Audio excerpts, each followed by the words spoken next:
लोकांची रणधुमाळी संपूर्ण राज्यात आणि देशभरात पाहायला मिळते। पहिल्या आणि दुसऱ्या टप्प्यातील निवडणुकीच्या प्रचाराला आता वेग आलाय, तर तिसऱ्या टप्प्यातील निवडणुकीसाठी प्रक्रिया आजपासून सुरू करण्यात आली आहे। बारामती, रायगड, कोल्हापूरसह 11 मतदारसंघांमधील मतदानाची अधिसूचना आज जारी करण्यात आली आहे, तर आजपासून उमेदवारांना अर्ज दाखल करता येणार आहे। मात्र तिसऱ्या टप्प्यातील रत्नागिरी, सिंधुदुर्ग आणि साताऱ्यामधल्या जागेबाबत अद्यापही महायुतीचा निर्णय झालेला नाहीये। रत्नागिरी सिंधुदुर्ग मतदारसंघ महायुतीतील शिवसेना लढणार की भाजप हे अजूनही निश्चित नाहीये। केंद्रीय मंत्री नारायण राणेंनी प्रचाराला सुरुवातही केली आहे, तर शिवसेनेनं या मतदारसंघावरचा दावा अद्याप सोडलेला नाहीये। तर सातारा मतदारसंघातून खासदार उदयनराजे भोसले आता तयार आहेत, पण भाजपकडून अधिकृतपणे उमेदवारी जाहीर करण्यात आलेली नाही आणि त्यामुळेच उमेदवारांची नावं अधिकृतरित्या कधी जाहीर होणार याकडे आता सगळ्यांचंच लक्ष लागलंय।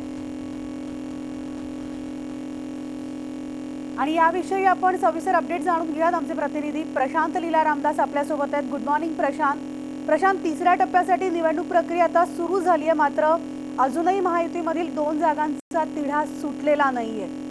आज तरी हा तिढा सुटेल का? आणि ज्या पद्धतीने महायुतीतले जागांचा घोळ आहे ते ठीक आहे, पण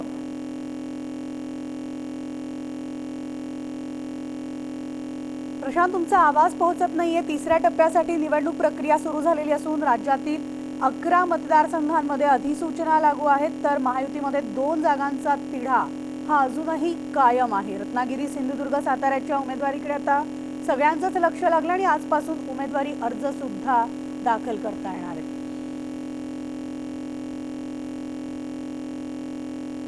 महायुतीमधल्या 2 जागांचा तिढा कधी सुटणार याकडे अख्ख्या महाराष्ट्राचं लक्ष लागलेलं आहे। रत्नागिरी, सिंधुदुर्ग आणि साताऱ्यातल्या जागेविषयीचा प्रश्न अजूनही कायम आहे। रत्नागिरी, सिंधुदुर्गमध्ये नारायण राणेंनी आपल्या प्रचाराला सुरुवात केलेली आहे, तर शिवसेनेनं सुद्धा आपल्या या जागेवरचा दावा जो आहे तो अजून सोडलेला नाहीये।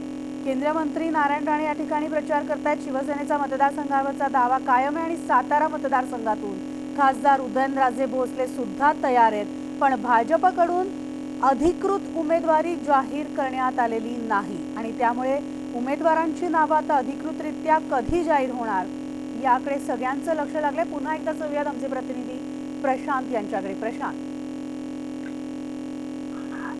ज्या पद्धतीने महायुतीमध्ये जागांचा घोळ आहे त्याच धर्तीवरती महाविकास आघाडीमध्ये घोळ आहे। महायुतीमध्ये ज्या 2 जागा आहेत त्या जागांच्या अजूनही उमेदवारांच्या नावावरती अंतिम निर्णय घेतला नाहीये। रत्नागिरी, सिंधुदुर्ग मधून जे वर्तमान केंद्रीय मंत्री आहे नारायण राणे यांच्या भारतीय पक्षाच्या वतीने दावा करत आहेत, दुसरीकडे शिवसेनेच्या वतीनं म्हणजे खास करून जर बघितलं एकनाथ शिंदे यांच्या नेतृत्वात शिवसेनेच्या त्यांनीही या जागेवर दावा करून आहे। दुसरीकडे सातारासारखी जागा जी तिसऱ्या टप्प्यात आहे त्या जागेच्या संदर्भात उदयसिंह भोसले यांनी उदयनराजे भोसले यांनी जरी प्रचार अभियान प्रारंभ केला असेल तरी पण त्यांच्या नावावरती अजूनही भारतीय जनता पक्षाच्या वतीने अंतिम निर्णय घेण्यात आलेला नाहीये।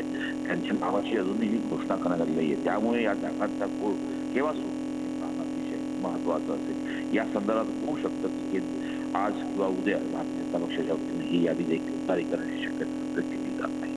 अगदी बरोबर आणि त्यामुळे या यादीकडे आपल्या सगळ्यांचंच नजर असणार आहे, लक्ष असणार आहे। तुर्तास प्रशांत, धन्यवाद सविस्तर माहिती।